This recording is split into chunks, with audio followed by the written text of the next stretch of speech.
Tim, I have a question. This recording on YouTube, is it open to public or It is. It's open to the public. okay?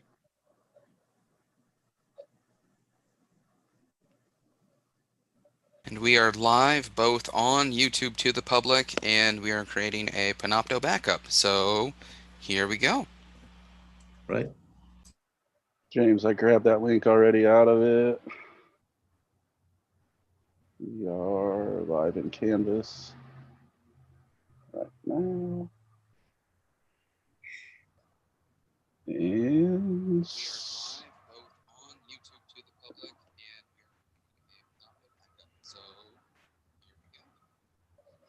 all right, sweet. We're all good, James. Cool.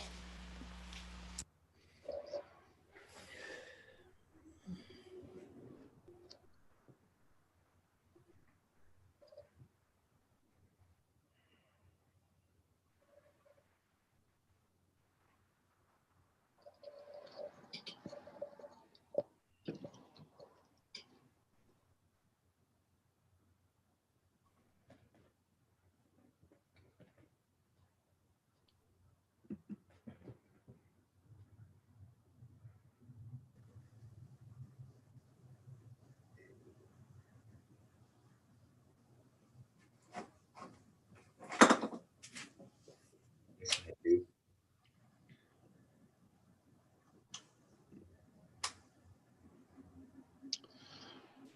Hey, Matt. Hello, Matt. Hi, everybody.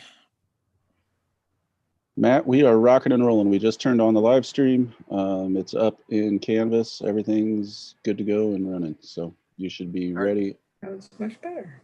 Okay. Thank you much, Tim. James is going to go ahead and make you the host. So if you have to run any polls or anything, you'll be ready to go. Alrighty. And we'll want to remake James a co-host just in case he needs to do anything. So you'll have to do that. Okay.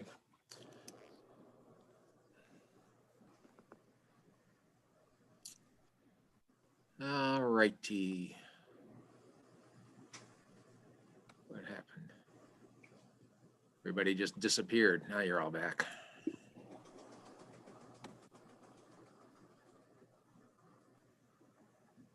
How are we doing here?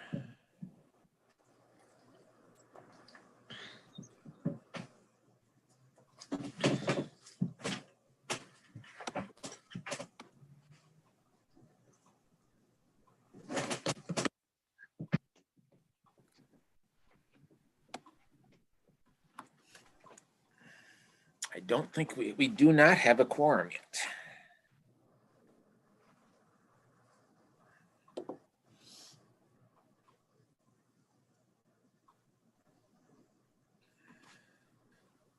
I think people make assumption we'll start at 3:10.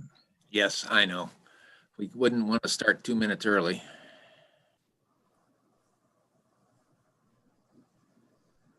I know President Standiford is going to be a little bit late. So we have to drag the meeting out for a while so we don't get to the reports from administrators for too early. Notice I put the business stuff again. Oh, I need to get my share screen stuff ready. Hey, Matt, real quick before you get going, can you pull up the participant list and make James a co-host so we have okay. extra backup, and then we'll get out of your hair. Alrighty here. Where is James?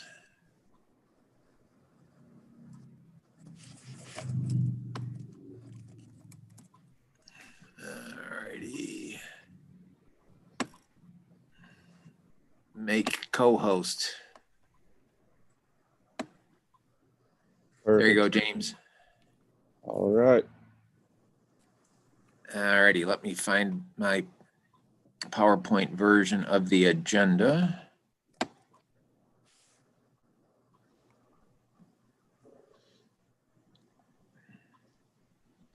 Where is it? There it is.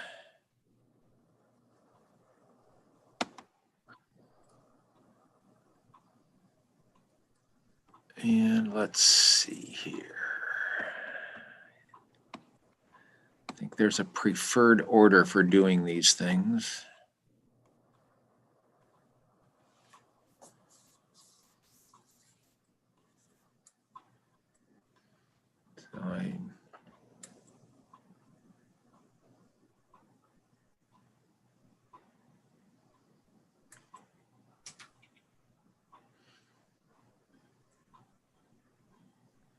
So I debated about declaring the second half of the meeting starting at 4 o'clock, the Senate happy hour.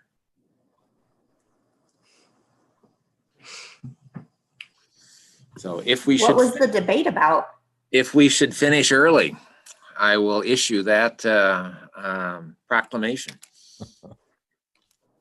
It seems appropriate. You know, we used to have receptions after the December Senate meeting, so. Yes, yes, indeed. I think that should be resurrected. Yes. Unfortunately, the person who has the purse strings and could resurrect that, I don't think is on the Zoom call yet. Mike, do they have to make a motion for that? Because I'll second if.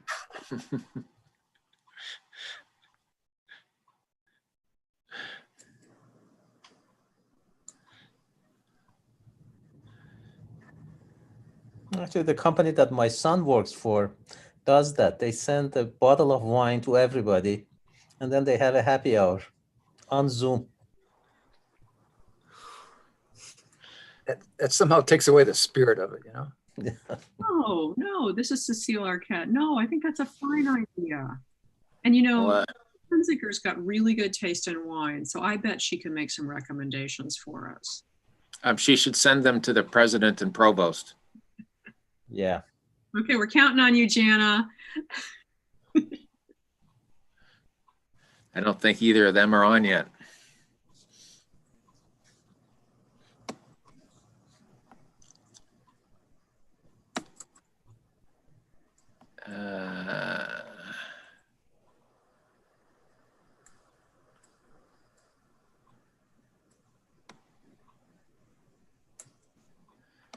Boy, we better wait a couple more minutes here. We may not have a quorum just yet. Because there's some non-senators on.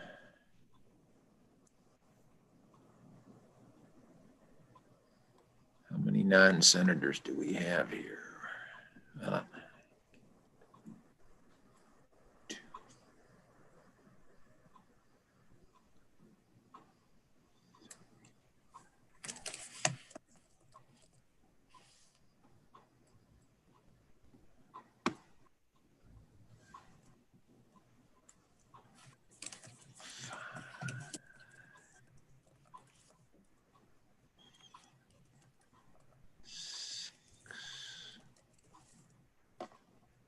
We got here. I do believe we have a quorum. So. All right, so I will call the meeting to order. And let me try a share screen here.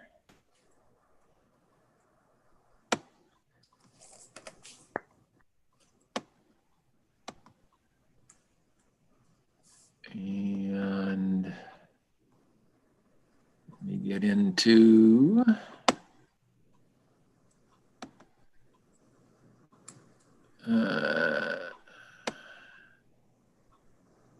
here we go.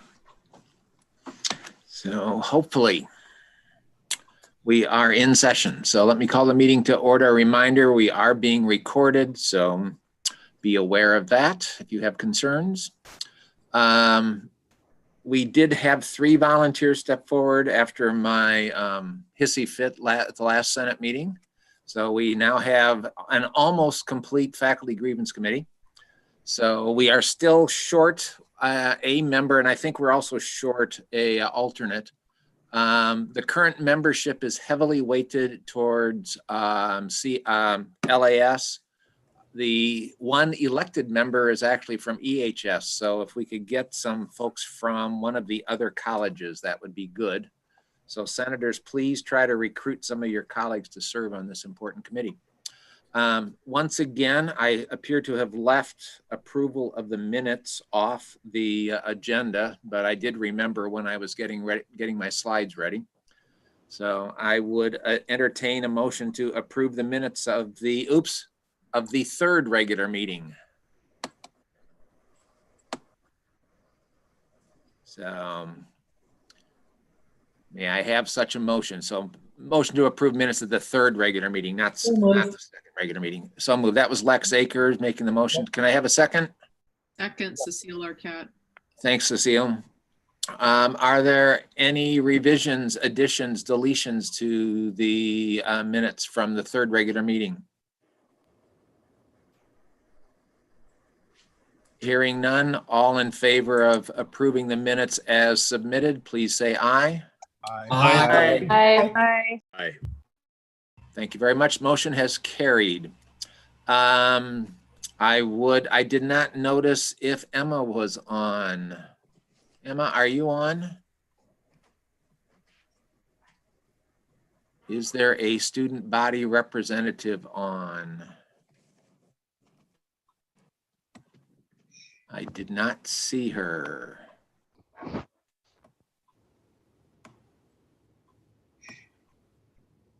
And I don't see her coming up on the list either, so.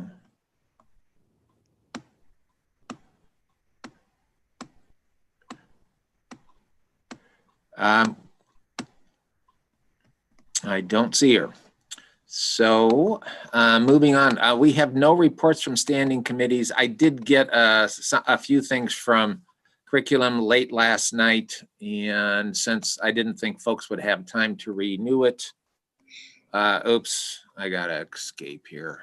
Let me go back. I did not forward it to people. We have several items of old business. Pull that up here. So these were motions that were put on the floor at the last Senate meeting. The first of these was the motion to change the handbook language for Committee on Diversity and Equity.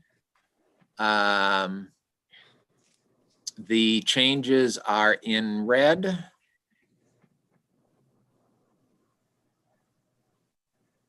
And is there any further discussion?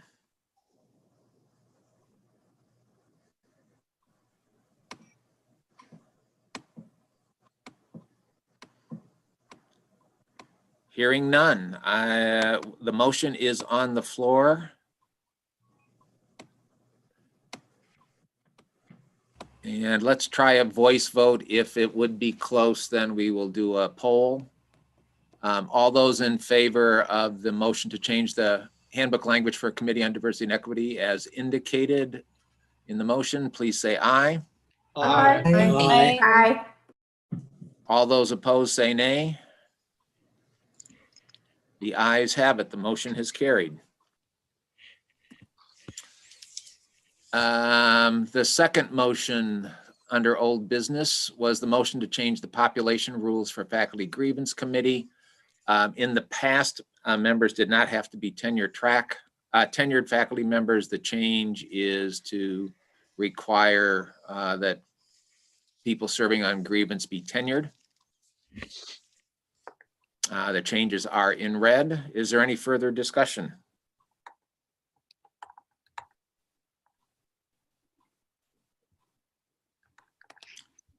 Hearing none. Let's vote. Again, we'll try a voice vote. If things are close, we'll do a poll. All those in favor of the changes to the population rules for faculty grievance as indicated in the motion, please signify by saying aye. Aye. Aye. Aye. All those opposed say nay. The ayes have it. The motion carries. The third motion was the motion to include the provost as a member of CNR. When the means of selecting chair was changed last year, we inadvertently left the provost off. And since he was attending those meetings anyway, we decided we better put him back on officially. The change is in red. Is there any additional discussion on this motion?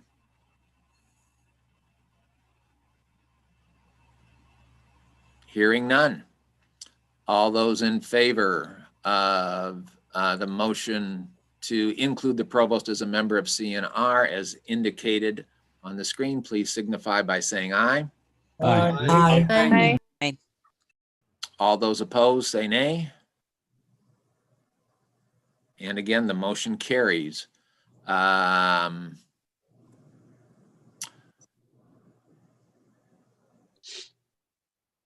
know, I think on the agenda I sent out, I have new business before the reports from administrators.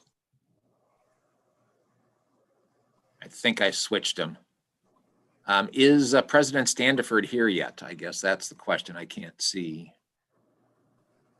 If he is not here, since he is not here, I will open the floor to any new business and change the order up a little bit. Does anybody have any new business for the Senate?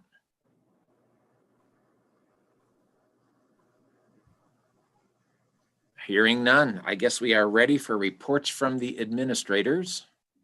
I'm going to stop my screen share here.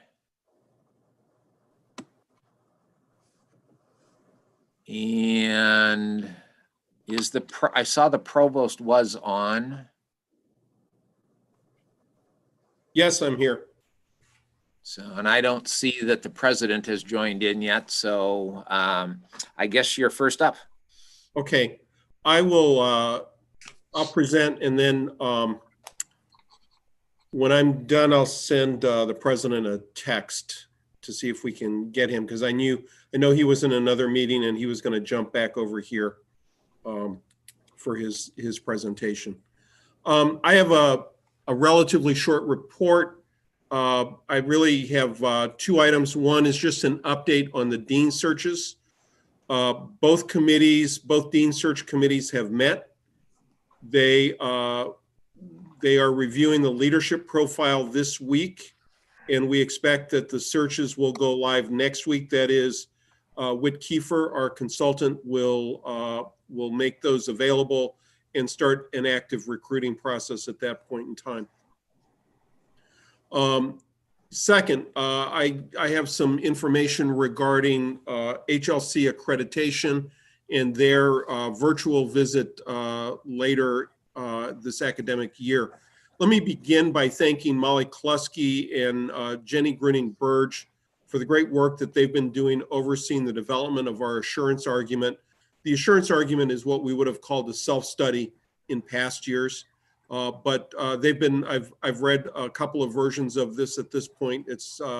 We're making great progress on it, but I want to thank them for their leadership on it. Let me give you a few details here regarding the visit. HLC will be visiting, I almost said on campus, but they will be doing a virtual visit April 19th to the 21st, which is 18 weeks away. We have not yet seen the names of the HLC team, but we anticipate we're going to hear this month. The steering committee has been busy developing the assurance argument, as I mentioned. After the first of the year, the committee plans to post the document, that is the assurance argument, on an internal BU website for your reading pleasure.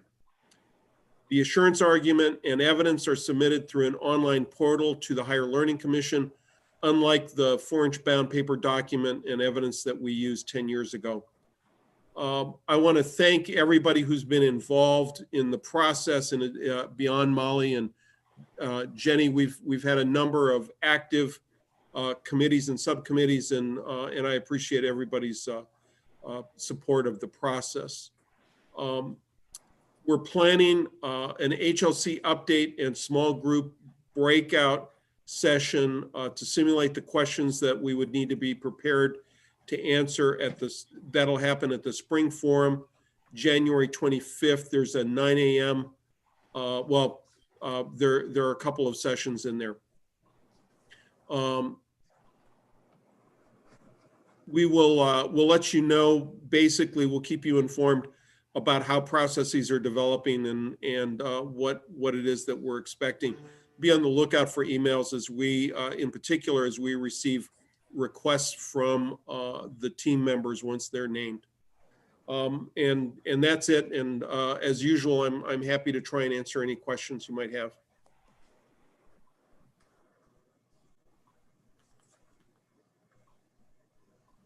It's Danielle. How are you? Hi, Danielle. I just wanted to clarify, you said that it'll be posted for our reading pleasure.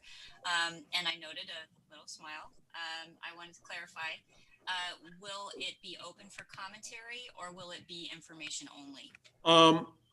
I don't know the answer to that. Let me see if either Molly or Jenny are on the meeting. They would be the ones who can answer that. I'm guessing neither one of them. I'll try and get an answer about that, Daniel. I would anticipate that the reason we would post it is for commentary. I just don't want to make a firm commitment to that at this point. But usually when I've been through these processes before, we open them up for input from the community. The document will be open for feedback. It's due to the HLC in March. Thank you, Molly.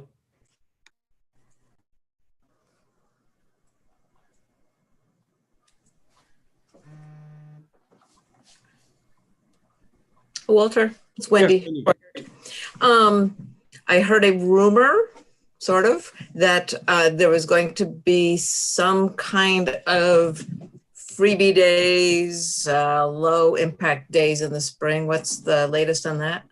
Yeah, I'm actually, I was doing a final edit on a message that will go out tomorrow. There'll be one in February and one, I believe, in early April. We basically picked dates that are 1/3 and 2/3 of the way through the semester. We picked a Tuesday and a Wednesday. I'm sorry. It was March, not February. Oh, I'm sorry. You're right. It was March. It was March and April. But I picked, we picked about 1/3 of the way through the semester and 2/3 of the way through the semester.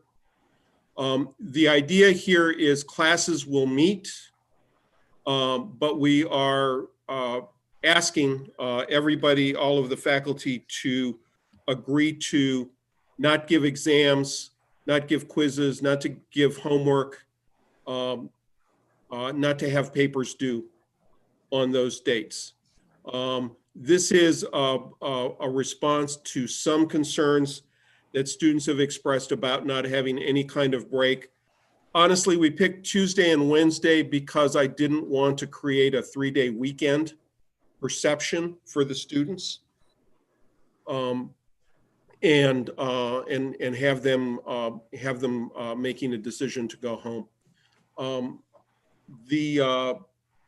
The idea, though, is to try and at least be somewhat responsive. I would say that we are going to do this, but I would say the students are not terribly satisfied with it.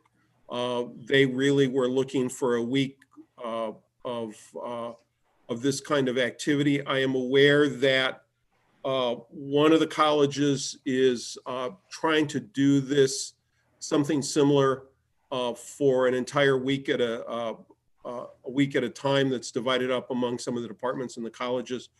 And colleges may choose to do that, but the faculty will receive a message from me about this tomorrow. It's just about ready to go out.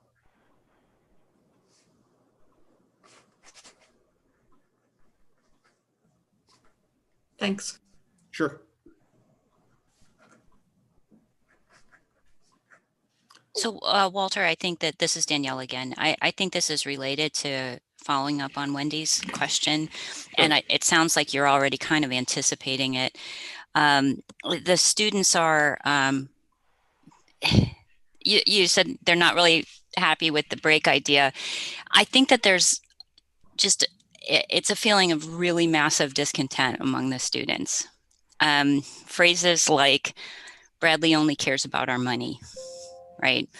And so I'm thinking about that kind of in relationship to the news that's been coming about how we're doing on recruitment.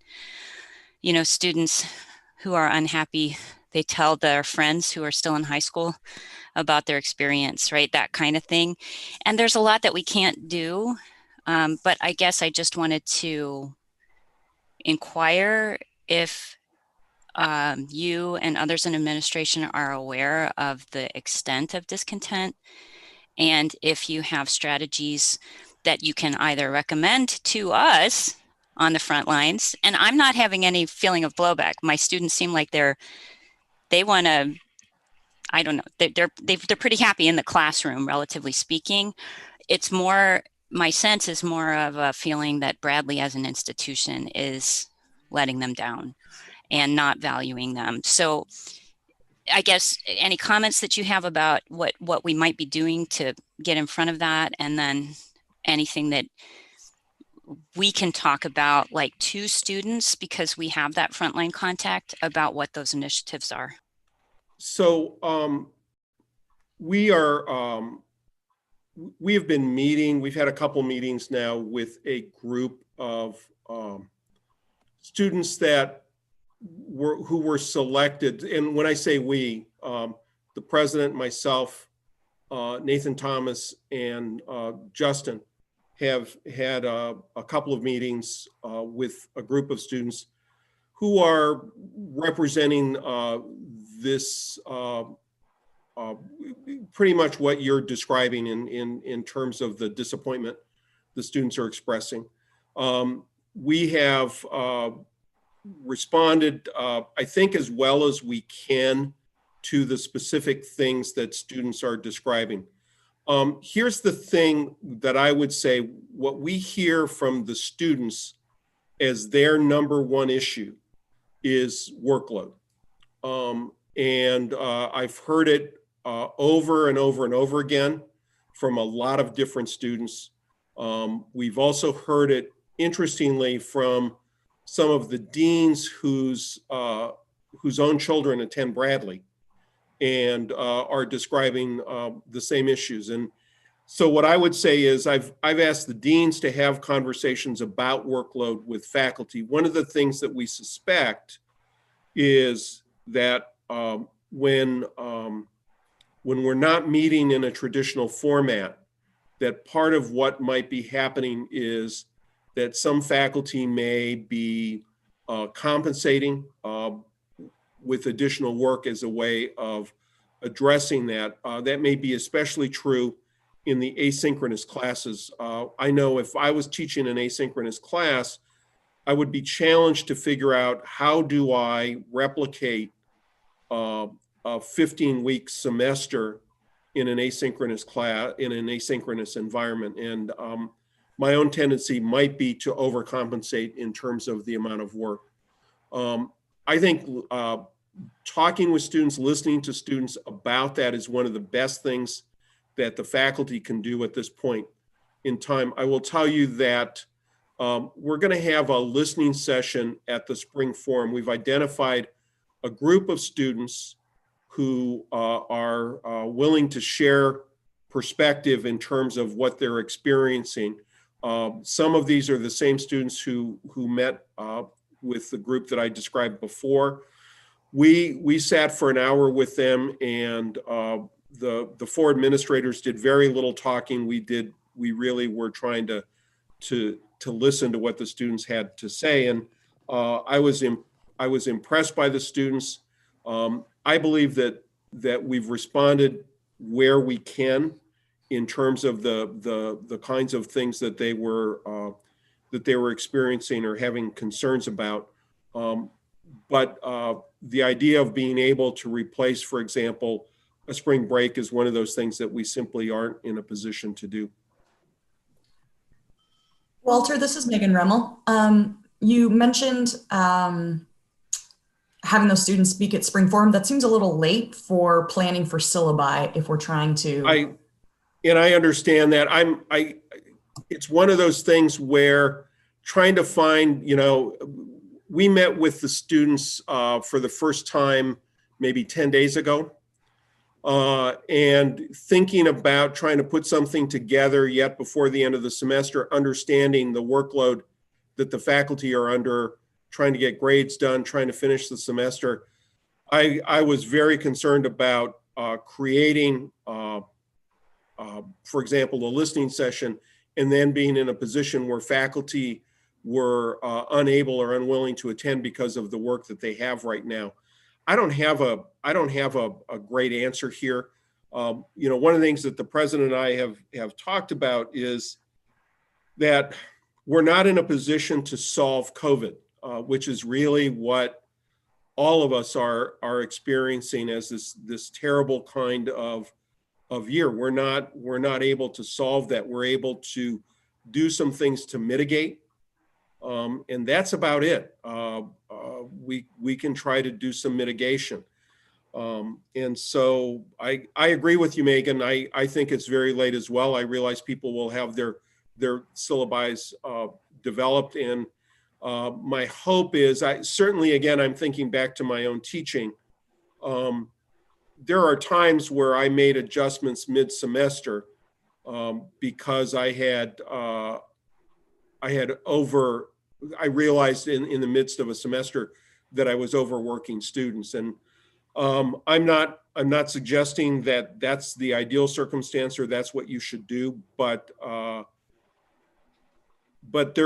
think there are ways of addressing the kinds of concerns the students have even very late. But what I would ask all of you is to consider at least indirectly, the message I'm giving you. As I said, I was pretty impressed by the students and their ability to communicate their distress about the workload that they were carrying. Take a look at right now, before we go into the next semester, at the work that you're assigning, and consider whether or not it represents what you would have done in the past. My guess is many of you are doing exactly what you would have done in previous semesters, and what's going on doesn't describe you, and that there are others who are trying to make adjustments to make sure that they do a semester's worth of work. I think the other thing that may be going on, and this is not to say student perceptions aren't accurate, but I think all of us are having an experience with COVID right now where we don't have any, or we have very few of the natural releases that we would ordinarily have. The idea of joining a group of friends or family for a picnic or a barbecue or a party, for the students meeting a group of friends for a social outing, doing a happy hour or things like that. Those are things that we can't do right now. I know in my own life that adds stress to my life, and I think that at least partially accounts for some of the experience. But I don't have answers for all of the issues that students are raising with us, and I don't know that we're going to be able to solve all of the problems. I want to say one last thing regarding enrollment.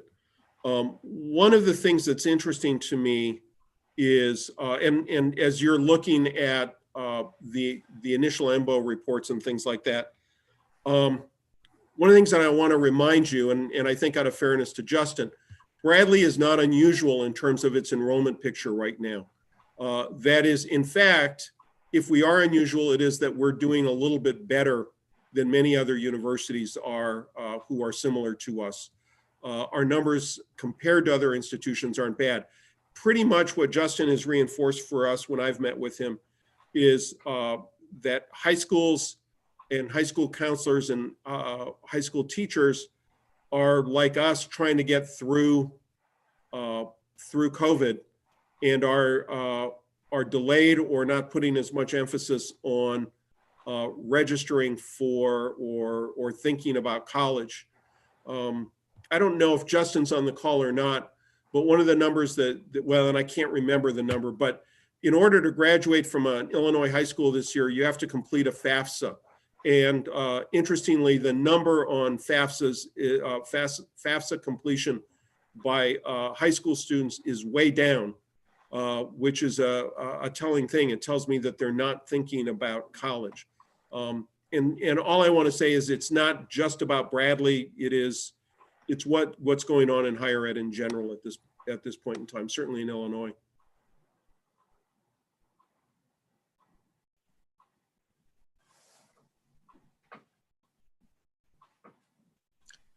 Are there any other questions for the provost? Hearing none, thank you, Walter. And I see President Standiford is on the call, so we will turn the meeting over to him. Thank you, Matt. And my apologies if I say anything or ask questions or engage in any conversation that has already been covered. I think, as Matt knows and some other folks know, believe it or not, I'm officially in a program for university presidents through the Council of Independent Colleges right now. So, but we're virtual, so I can jump out and be a part of this group for a brief period of time, which I appreciate. And I got to say, Professor Morris, I love your dog, by the way. I keep seeing him in the picture and it just makes me smile every time. Just brightens up my day. So, thank you for that. So I want to talk, I'm going to really just focus on one item for my particular conversation. And I want to talk a little bit about some work we're doing in terms of planning for the development of kind of the next round of strategic planning. And I'll start by saying that, first of all, it's not lost on me at all how hard everybody is working this semester. This is, I mean, we picked up on this some in the conversation with the provost. This is a semester like none other. And I mean, if you weren't clear that the entire world is struggling with this, I can tell you from the conversations I just got out of with a bunch of other university presidents, the whole world's struggling through things right now. We are totally not unique in some of the challenges we face. But I know everybody's working hard, and I just want to start by saying thank you for that. And I don't think we'll have a chance as a group to meet before the break. And I want to say thank you, and I hope everybody gets some downtime during the break to recharge. I know everybody's been running a mile a minute, and I really hope everybody takes some time to relax and recharge a little bit. Did you have a comment, Matt? No. Oh, okay, great. So I want to talk a little bit though about something we'll be kind of navigating. We started this semester, but we're really jumping heavy into it next semester. And that is to start thinking a little bit more about our strategic planning process. And one of the things that we've been doing, and we've talked about this, has been really making giving a lot of thought on how we financially position the university moving forward. And one of the things that Jeff Blade and I've both mentioned in different environments is we've obviously had to make some tough decisions, and we have to start thinking about how do we make strategic investments that allow us to positively move forward. So that's something we're actively thinking about. And to do that, it's really critically important that we have a clear sense of strategic direction. So this is a process we've begun discussing. Thankfully, we have a new VP of Strategy and Innovation, Chris Jones, who I believe is on the line here someplace and can jump in if need be in the conversation. But Chris Jones has been a key part of this process. And one of the things that has worked out exceedingly well for us is not surprised, but we have incredibly talented people all over the organization. And in our strategy group, we have some really great faculty, and Aaron Buchko has really stepped forward to help us think about and map out how we want to move forward with some strategic planning. So I don't know if Aaron's here today, but a real shout out to Aaron for being a thought partner and helping us think through this. He's just been phenomenal. Matt Tim's been part of this conversation as well. We've had multiple conversations with Matt Tim about what we're thinking. I'm going to share with you in just a minute what we're thinking in terms of a process and answer any questions you have about that. Just so you know, we've already shared this with the Senate Executive Committee. And I think it was last week, the days kind of blend in this process. But last week, we also shared it with the University Strategic Planning Committee. And so have continued to share it with different groups and look forward to sharing it with you all today. I'm going to do a share screen here in just a minute. We've got a 2-page document that talks through the process, and we can obviously share this with anybody later as well. And I'll go through that in just a minute. I just want to make a few opening comments before I do. First of all, it is aggressive. It's moving fast. And when you see it, you'll see that. We're hoping to have much of this work done by this upcoming June. And if you think about it, we'll go through the steps. You'll see that that's a pretty aggressive approach. And One of the challenges we run into is I also recognize everybody's going to be exceedingly busy next semester as well. And so one of the things we've been working to balance from the very beginning is how do we create a process that is both inclusive and not overwhelming? And it's a real tension that we've tried to balance through this. And we've gone back and forth on several things. And this is where a number of folks have had some great input, and you'll see some of the adjustments we made as we went through that. So that's one of the things we're balancing. The other thing that we just recently had was a great addition that came out of, I think it was a University Strategic Planning Committee conversation, that we really have to be thoughtful about how we build on what we've already done in our current strategic plan, and what in that plan still needs to be worked on, needs to be a key part moving forward. And that's a piece that we'll continue to work in and balance as well. So before I share a couple key parameters about the process itself, I'm going to go through it fairly quick so that we can have conversation, but just some real big parameters before I put the document up on the screen. First of all, the mission is unchanged. Our mission is, mission is pretty foundational. Our mission started in 1897, and to a large extent that has unchanged, which is important. Now, strategy is about how you live out that mission, and that of course should evolve on a continuous basis, but there is no intent in any of this to start having conversation around mission. Our mission is what it is, and we'll continue to execute on that in a variety of different ways. You'll see that there are opportunities for faculty and specifically Senate engagement throughout the process. That was a design principle as we went through all this. How do we make it an involved process? But again, with this idea of not overwhelming everybody as we go through this process. But one important piece that we've worked really hard to bake into this process is ultimately this will roll up to and be approved by the Board of Trustees. And one of the things that part of the reason we're being aggressive on the timeline is we actually want to bake this into the next year's budget, because I am very strongly of the mind that in order for the execution of the strategy to be successful, we need to make sure we're putting resources behind the plans that we make.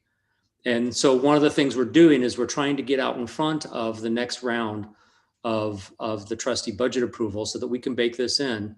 And really, since the trustees carry the fiduciary responsibility of the university to make sure that they are on board and feel like they're not just a part of, but actually responsible for making sure that the strategy is successful. So you'll see that in the conversation of how we're doing this. I've talked about this. I've had conversations with both our board chair and vice chair.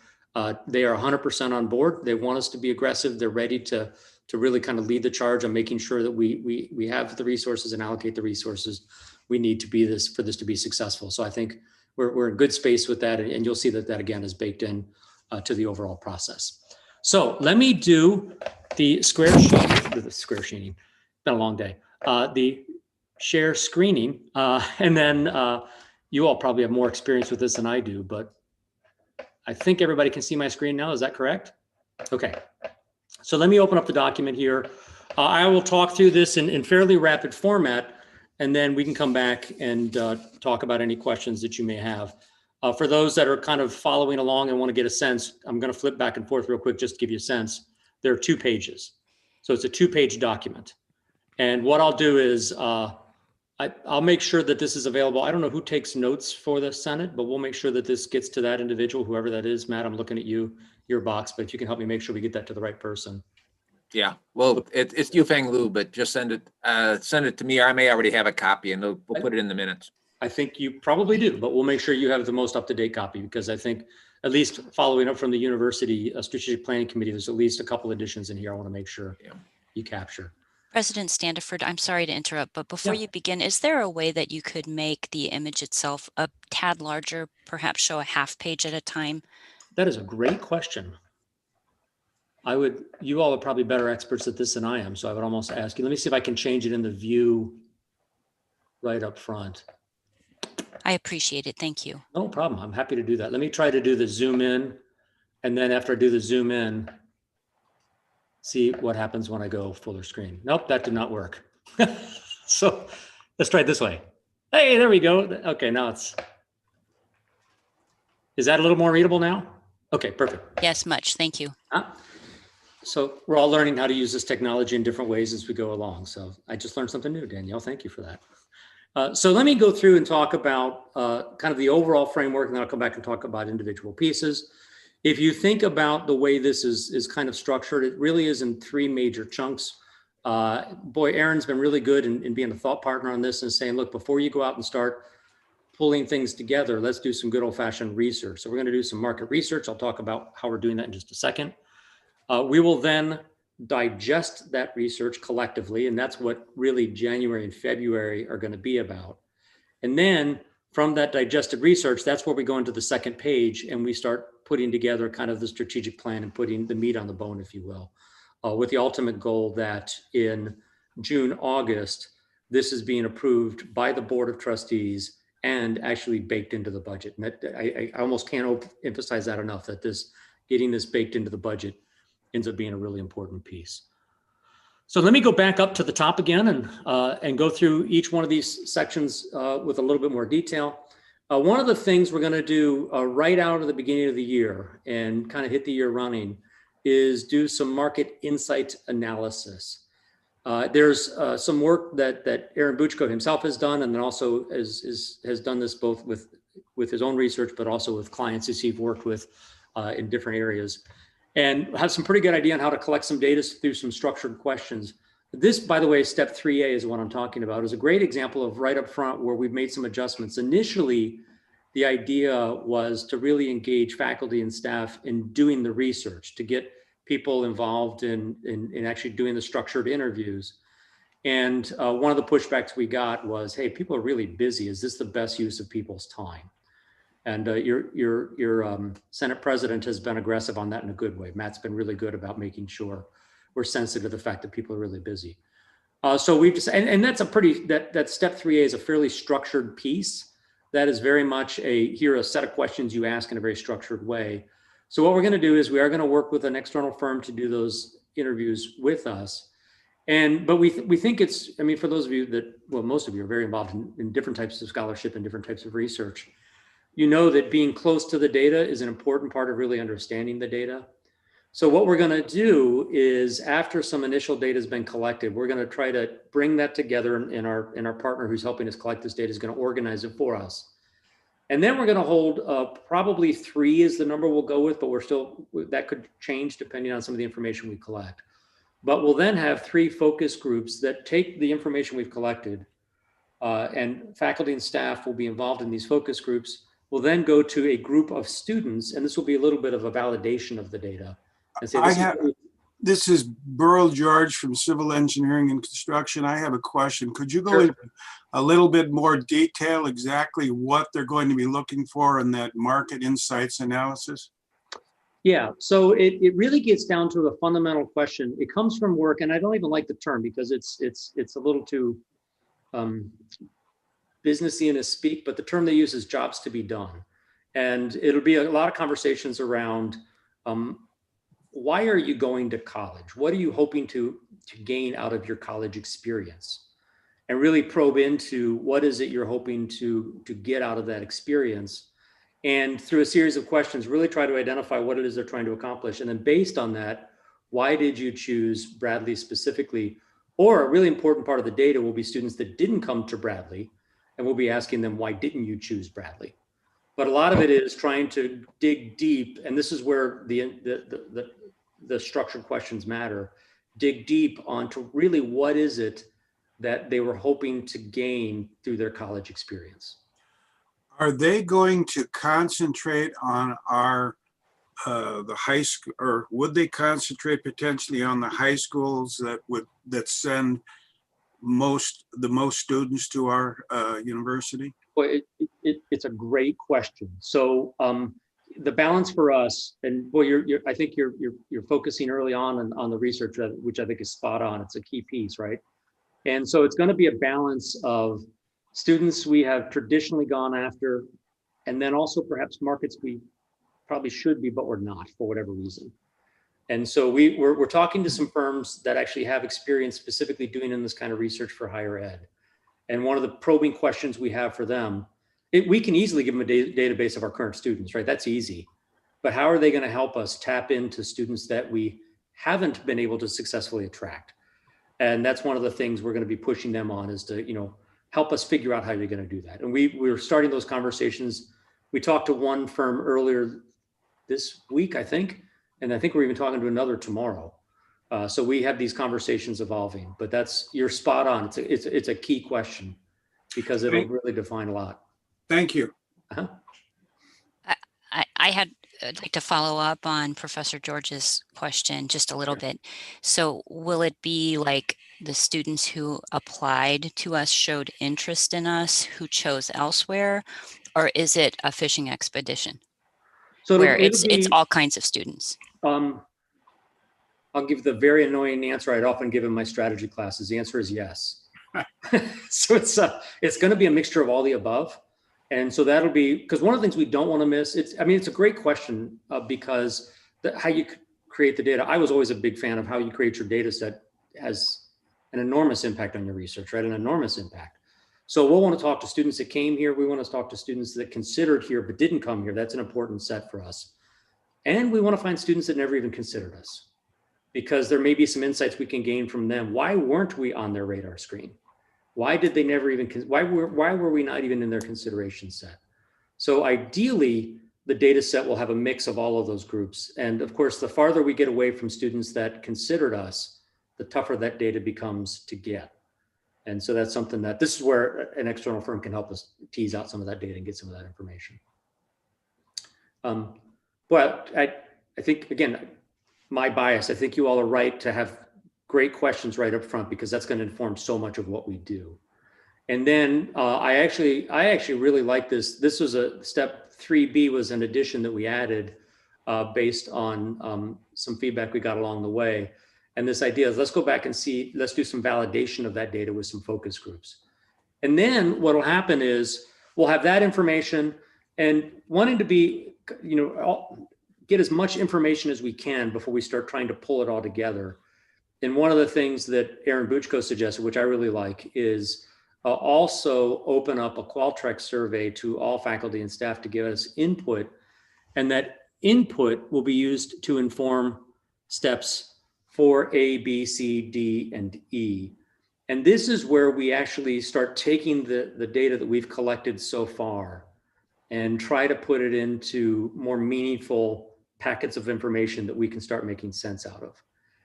And the three areas, and what you got to really lean on our strategy colleagues to help us think through this.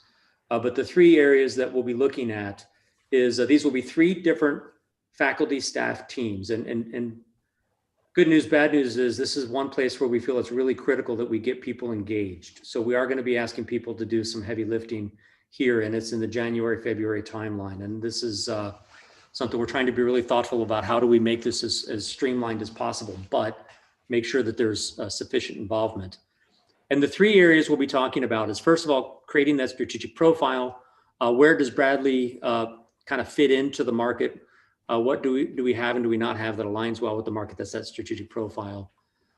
Another piece will be doing the environmental and industry analysis, kind of surveying our current landscape, identifying kind of our greatest opportunities and challenges based on the information we've collected. And then a third group will be really looking at our competitive analysis.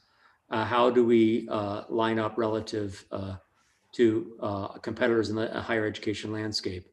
And what, again, how do we stack up, and what are our advantages and disadvantages of an institution? And then those three groups, the idea is that they would actually create a bit of a white paper, if you will, that would provide more context for the framing of how we start bringing these pieces together. A piece we added just recently that I really like is actually 4E. And when we talked to the university strategic planning committee, one of the things we want to be really thoughtful about is, look, we've got a strategy that is currently functioning, right? And it's in process. And if you, one of the things we should be looking at is, where are we at in that process? What have we accomplished? Which, by the way, is really important for our HLC report as well, but also what are the things that we haven't accomplished that we think are important to carry forward? And all of that will be fed into, and this is when we start getting into February, where this thing called the Strategic Leadership Group, which again will be a mixture of individuals, including folks from the USPC, will be providing input to a group that then starts trying to coalesce it together. And think of the coalescing, and I'm going to go forward here a little bit, and always happy to come back if anybody has any questions about any of these previous steps. But as we go into into February and March, think of this as the group starts taking the white paper, starts taking the research, and tries to put it into a framework and said, here's a framework for how we want to move forward. And we'll look at it from a variety of different perspectives. And with that strategic framework, one of the things that we can then do is we can start identifying specific actions, specific things that we really want to start building into the strategy itself. That strategic leadership group will come up with kind of strategic positioning, some metrics and goals. And then this is again where the USPC jumps in and starts doing some heavy lifting for us and starts thinking about how do we put some meat on the bone, if you will? How do we start creating actionable activities that move us in a positive direction? I think another very important step before we actually finalize things is in June and August, the strategic leadership group in collaboration with the trustees will be very clear on what we can and can't fund and how we're gonna actually put resources behind what we're gonna do. And then the final plan, once it's put together and we've had a thought of the resources we need, how we would execute it, will then go to the Board of Trustees for approval. And part of that will be is getting that approved along with a budget that makes sure that the resources are tied to it as well. I'm going to channel my inner Aaron Bushko here for a minute. One of the things that Aaron would tell us is don't think that that's the end of the process. One of the things that's going to be really important after we get to that point is to come back and visit it, make sure we're actually moving in the right direction, obviously communicate all the things that we're doing, but then also continue to monitor this. It'll be part of our board meeting, every meeting. Chris Jones will have kind of a constant, a permanent place in the agenda for the Board of Trustee meetings to give them an update on what's going on. And then we'll start thinking about how we continue to cascade this out into the organization. So one of the things that I've been thinking a lot about is it's aggressive, right? I know it's aggressive. And some of the feedback we've also gotten is that, I'll go back up to the first page because I suspect if there are questions, there are probably more there, but I'm happy to, again, flip back and forth. If there are some questions, one of the pieces of feedback we got was, boy, but the environment is so dynamic now. Is this really a time to be doing strategic planning? And our strategy colleagues would tell us it's exactly a time where you have to do some strategic planning, but you have to recognize that it's going to be fluid. Whatever we develop by June 2021, we have to keep an eye on it because obviously things will be very different come summer, and everybody keeps talking about getting back to normal in fall. I don't know what normal looks like.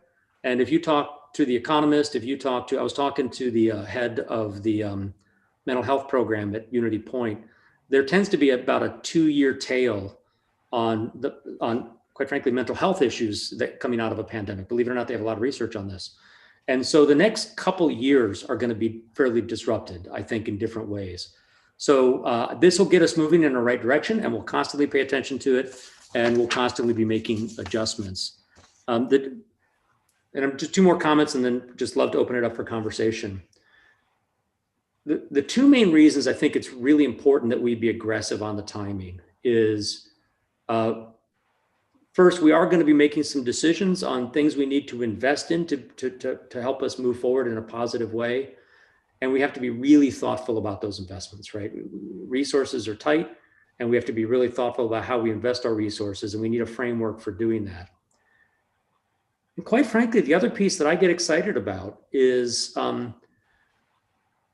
as we do this, I genuinely believe that come June, we will be moving in some based on the collective feedback, be moving forward in some very positive ways.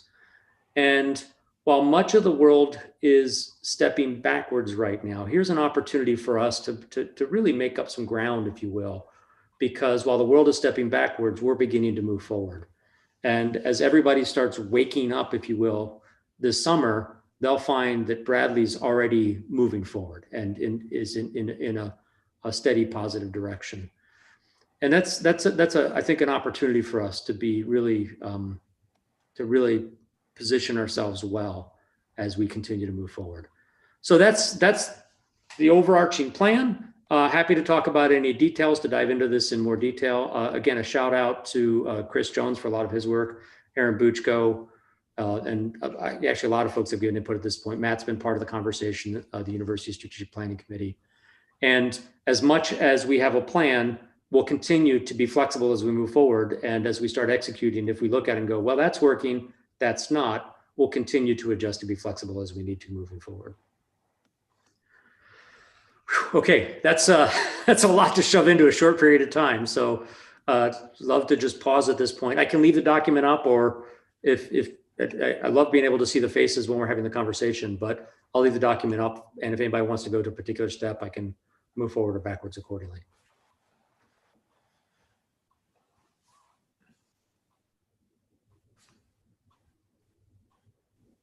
President Standiford, Dan Matissa from Theater Arts. Is there a point at which this, it may be on the second paper, I may have just missed it, but is there a point at which it comes to this body for approval, vote? You know, does the white paper come before this body, or before heading up the chain? So there will be opportunities for all of us to kind of be collectively involved in the creation of this. The only group that will formally approve it is the trustees. So it'll bubble up to the trustees for approval. And part of the reason I get excited about that is I think the trustees really need to feel a sense of ownership with this. I'll be blunt with you. One of the things I plan on doing is, as we get this evolved and the trustees approves it, I will be going to a variety of them and saying, okay, help us fund it. You know, you all now own this thing. Help us figure out how to get this thing funded. And part of that will be working through the budget. Part of that will be good old fashioned fundraising. So once we have those pillars and we're clear on what it is we're trying to do, I can get aggressive about working with the trustees and others to say, how do we get the finances behind this? So the trustees are going to be the ones that ultimately approve it. You mentioned fundraising, so that's a great lead into my next question. If you wouldn't mind going back to the 4 ABCD. Sure. Thank you so much. Figure out how to do that. Thank you. There in 4B, environmental and industry analysis, when you say greatest opportunities and greatest challenges, and forgive me if you already said this, opportunities and challenges in what? In recruiting, in program creation, in fundraising, you know, opportunities and challenges in what areas? All of the above? Thank you. Yeah, actually, I like the way you said it at the end, all the above, right? And I think when we do that environmental industry analysis, we're doing some of that work right now with the Huron group, by the way. So that'll be some of the input we give into this group. What that group has discovered is but there's some other things that we know are going to likely be challenges that show up. And yet we have some real strengths as well. So when we do that environmental analysis, I think we'll see some of our strengths come through as well. But the environmental analysis is designed to, and I don't even want to try to predict what those are going to be, because I'm a big fan of don't try to get in front of your data. But as we start collecting the data, I think some of those will become clear that these are things where we need to, it's a great question, because that team too is probably going to find some places where we need to make some strategic investments, right? Some places where we absolutely need to make some investments to be successful. And to your point, now I'm beginning to see the connections of your question, by the way, to your point, that's where we go out and maybe do some fundraising and say, to be successful, to really us to move forward, we've identified this is a key area where we need to make some investments. Now help us figure out how to do that. And so that's how this ideally will cascade together. Thank you so much. Thank you. President Standiford, it's Danielle Glassmeyer. I'm really appreciative of the way that you're phrasing the role of the board and making them careful and very engaged partners in the process. I don't believe that I've heard it put that way before, and it rings true, that kind of gut check method.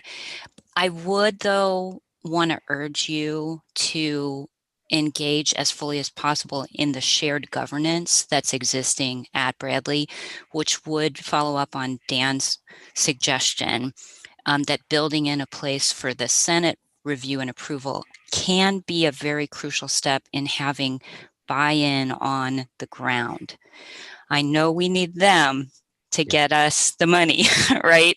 I know we need them to be the boosters for whatever it is we engage in, but making that effort to follow those processes of shared governance. I know it can be scary because you've been through a lot of conversations where things feel bogged down, but I can't underemphasize how important I think the role of putting it before the Senate would be. And I just will leave it at that. You don't even need to answer me. I'll just urge you to please consider that very, very seriously. I appreciate that feedback. And one of the things, Danielle, that we'll continue to try to balance is how do we get people as engaged as possible without overwhelming folks as well. That's going to be another thing that but I hear you. I hear you on that. And the Senate is one of those structures that will let you do that. Hello, I had a question. This is Kalyani Nair from Mechanical Engineering. Now, we did have the program prioritization process. And during that process, we had an external firm essentially do like a market analysis and tell us the relevance of certain programs and jobs and, things like that. Are you going to be using any of that data in here? It's a great question. I hate throwing away data. I mean, just philosophically, I hate doing that. So that will come in, and that'll come in on steps 4A, 4B, and 4C. So our intent, and we've talked about this, is to take the information we collected there, as well as information from our current strategic plan, as well as data from the market research, and make sure those teams have access to that information so they can integrate it into their analyses as well. And so it's a great question. It's one of the ones we've been thinking a lot about. And now the one thing I'm newer to this conversation, many of you all have been through this with great detail, is trying to figure out how best to present that information to these groups is something we'll have to work through. But I know Walter worked pretty hard on kind of thinking through and organizing that information from the prioritization process. And we'll make sure that teams 1, 2, and 3 get that data for sure. Thank you. And I hope we also learn from the mistakes, if any, that we made from that process. No process is perfect, right? That's one of the things we learned too. So it's Hi, this is Jackie Hogan from Sociology. It looks like you have maybe 4 teams, 3 teams plus a strategic leadership group. Yeah. Can you talk a little bit about the composition of those teams, how big they're going to be? And can you speak to the issue of ensuring that there will be reasonable diversity and kind of equity on those committees? Yeah. Boy, it's a great question. I know Chris Jones is on. I'm on. You want me to help you, Steve? Do you mind sharing, Chris? Because you're the one that's given a lot of thought to this, and I know you probably have the document right in front of you that talks through some of that. So if you want, I do. In fact, I think I'll read from it. So, Jackie, we worked with Matt Tim on this, and let me read to you what it looks like in terms of populating teams 1, 2, and 3. So right now, the more detailed document that we're using is a team is comprised of 9 to 11 individuals. The deans will appoint 1 representative from each college for a total of 5 faculty members. The vice president of student affairs will appoint 2 staff members from the division of student affairs. In consultation with the committee membership, the chair of the University Strategic Planning Committee, the provost, will appoint 1 USPC member who can be a faculty or staff member. The Senate Executive Committee, in consultation with the president and the provost, will select 1 to 3 additional faculty and staff members to ensure diverse representation and to enfranchise members of the community who bring valuable expertise to the team's central task. Now, I will say, and I think Steve was alluding to this earlier, and in fact, I've asked Matt for a few minutes of his time tomorrow. We are hearing, rightfully so, about the workload of faculty in the spring. And we are trying to balance enfranchisement and it making it a community effort along with not trying to burden people. So it has been suggested by the deans who are really advocating, like the provost, on behalf of the faculty's well-being, that perhaps we downsize from 9 to 11 to a smaller size, but keep kind of the ratio that I described from those areas. So maybe people on this call have viewpoints about that that would be helpful before I go in and chat with Matt and try to finalize this. So right now it stands the way I read it, but there is concern on the ground that maybe that's involving too many people. And of course, we know in academia, there's always great value in involving more people, but we have a conundrum right here. We got to get this done, but we don't want to put an undue burden on the faculty. Chris and Matt and President Stanford, I'm Meg Frazier. I'm the library representative to Senate. And I would like to bring up this idea that our historic population rules for populating committees disenfranchise library faculty and library staff in that there is no acknowledgement often of our existence.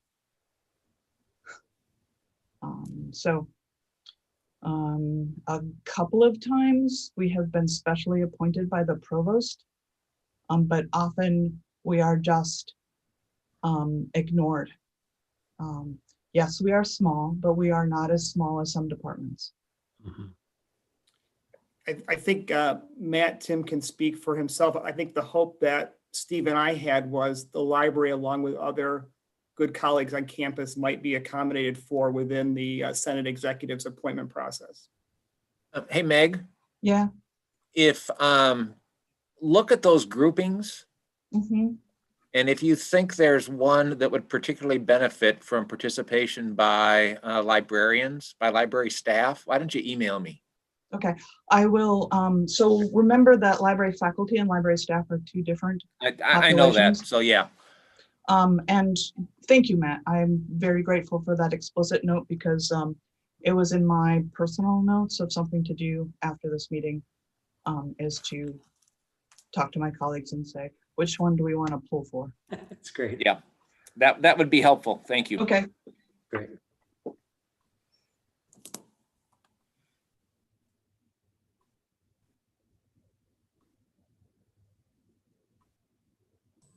Are there other questions for the president?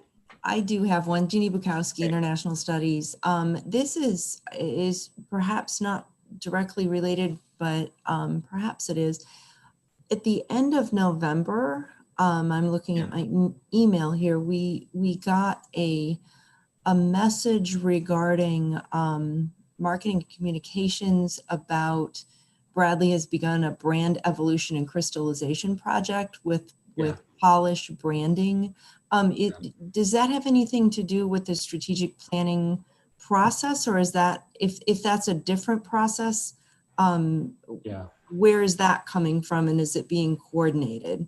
It's a great question, Jeannie, because there's a variety of things we're working on.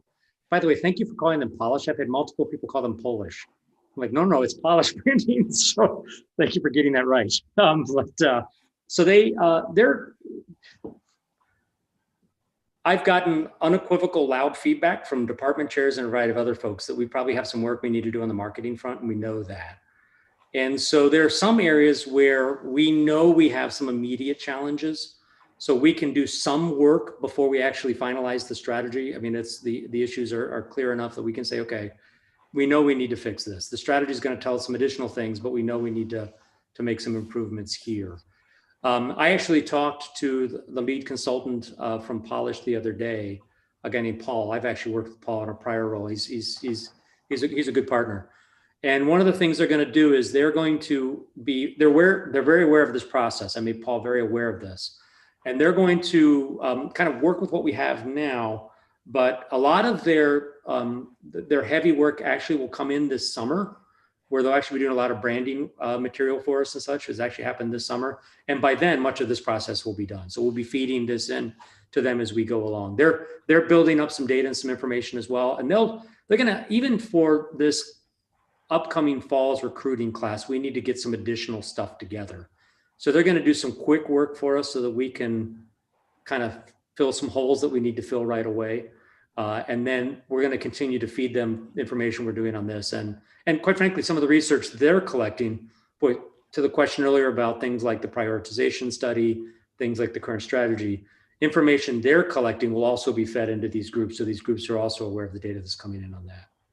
So it's a little bit of a parallel process, but we're going to make sure that the processes are parallel but not disconnected.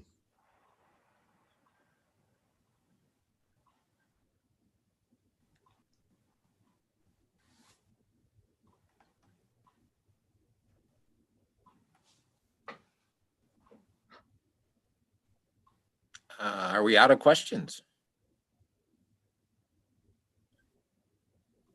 It appears that's the case. They can come later too, Matt. So if somebody, Yes, so if people look at this, I'll get the document to Matt. We'll get it all out to you. And then this is strategy and strategic planning are not static processes. They're ongoing. And if we're doing something and somebody looks at it and goes, hey, that's not really working, great. Give us that feedback so that we can make adjustments along the way as well. And in terms of contacts, certainly Chris Jones or me or the president, feel free to send emails to about this. Great. So thank you very much. Thank you. I believe it is time for CFO and COO Blades report. Jeff, are you still on? Yeah, I am. Thanks, Matt. Appreciate it. Good afternoon, everyone. Hope everyone's doing well. I have a short report this afternoon, so I wanted to focus on some of our current efforts, which is as we're finishing the first semester, so basically halfway through the current fiscal year, which started June 1, we're continuing to closely monitor the financial situation by line item, and happy to report that we're on track with the latest forecast that we gave to the board about a month ago. And in fact, in some line items, we're trending slightly favorable. So our outlook for the balance of the year is that we'll be able to be within forecast on the operating plan. And obviously that included some significant one-time expenses related to COVID, but other than that, we're feeling optimistic. We've also done a lot of work as we prepare for second semester to make sure that PPE funding and other things to prepare for the semester are in place and in good shape, and we're in supply and ready. We've also worked closely with dining services and facilities to make sure that we're finding that right balance of serving students, but also fiscally managing the balance of the year because it's so dynamic. So overall, given the situation and what we're seeing, we're optimistic, and we think that if anything, there may be opportunity for some additional favorabilities in the second half of the fiscal year. So we're not anticipating any additional significant gaps to the budget / forecast that we presented to the trustees about a month ago. So that was the only major thing that I wanted to update on today. Happy to entertain any questions.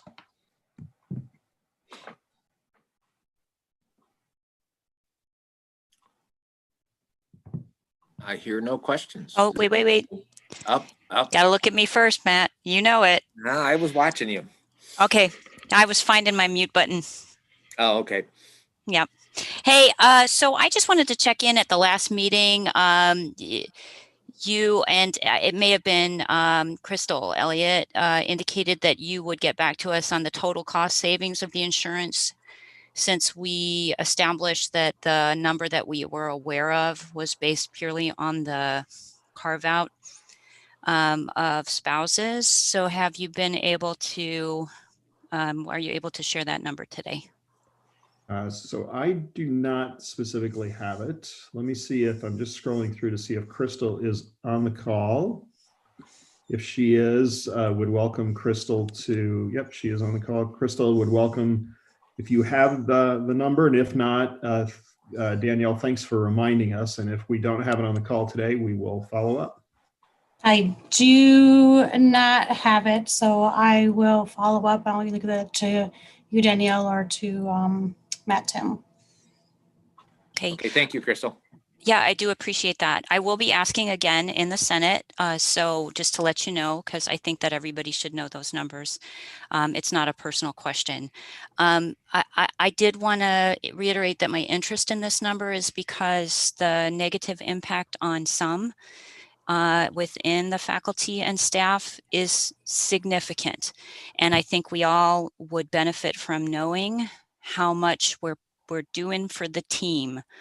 It's an inequitable cost saving measure in the way that it's rolled out, as stated in the last meeting, given that Bradley has been a market lag institution in terms of compensation. It has overall impact, but not everyone uses the insurance, and certainly the proportion of compensation that goes toward the insurance and that will go toward the costs incurred in this new forum are not equitably distributed across the entire faculty. So it is something that has some urgency. So I guess we'll really start to live it in January when we figure out how everything works. But I'd like to kind of know before January rolls out. I do appreciate that. Yeah, I think that's my question. Thank you. Thanks for that. Thanks for that reminder, and we will be supplying that. I also had a question. I'm wondering the individual requests for permission to spend, no matter the amount, is that going to continue on through the next semester, or can that be lifted where we can, spend our budgets without having to ask for $20 at a time? Yeah, it's a good question. We just, given the dynamic nature and critical nature of what we've been dealing with this fall, we left the sort of more stringent controls in place. But I think it's an opportunity. Again, as I mentioned, we've been closely monitoring and updating the budget. We're feeling increasingly confident on our ability to manage the full fiscal year. So I think it's a good question, and we'll review it during the holiday break as we get ready for second semester. Thanks. This is Jackie Hogan from Sociology. I wanted to just follow up on Danielle's point about the changes to the insurance. I've heard from some faculty with chronic conditions that when they look at the changes to the plan, they're going to be bearing something like $10,000 to $15,000 more in medical out-of-pocket expenses this year. Has there been any thought to creating some sort of a hardship fund or something? But because as Danielle pointed out, these changes disproportionately affect certain individuals.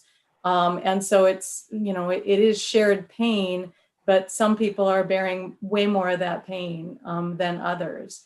Has there been any thought to making provisions for what will probably be a small number of people who are really going to be hurting from these changes? Yeah, let me start, and then Crystal, I'd welcome your input.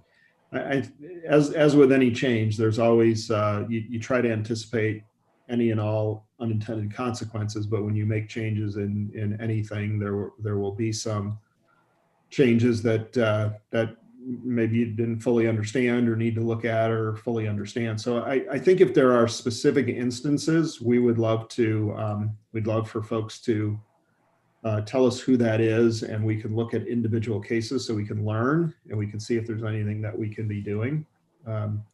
And Crystal, any additional comment on the changes and the impact on folks with chronic conditions? So yes, the only comment that I would make is I would like to talk to those individuals as well. So invite them to call myself or Dana.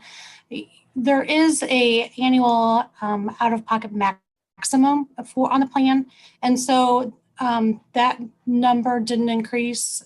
The deductible increased, but the annual out-of-pocket maximum, which includes all the money that you would pay into the plan, is not $15,000 higher. So there's no way anybody would paying an additional $15,000 in their plan. So would welcome them to actually to call us, to call Dana, who does all the benefits, or call me and we can connect with Dana. So we can actually look at each individual circumstance and make sure that you're understanding the plan and how it works for you and your family or in your circumstance. Yeah, we certainly welcome that. And that's the reason that Crystal and the team are there. And most of you know Dana because she's been here for a long time and she's a benefits pro. So give us the opportunity to look at individual cases. Thank you.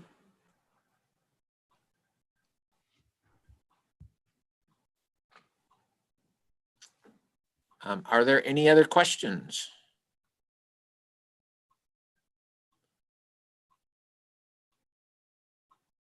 Well, we have two options. We can declare happy hour started, or we can declare adjournment, or perhaps both. And if I'll hang around for a little bit, if you're in a place where you have your favorite adult beverage handy and want to hang out and talk to colleagues informally for a little bit, I'll leave the link open. I will turn off the recording though. We probably don't need to record that piece. So I would entertain a motion to adjourn. So moved. All right. Well, So I'm going to turn off the recording, and if folks want to hang out and socialize for a little bit, I'll leave the link open.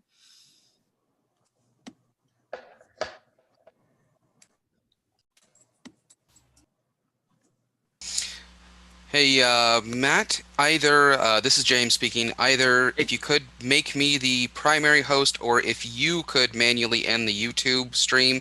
It's streaming to my account through the host, and in this case, I can't turn it off since you are now currently the host. Let's see here. I will make you the host.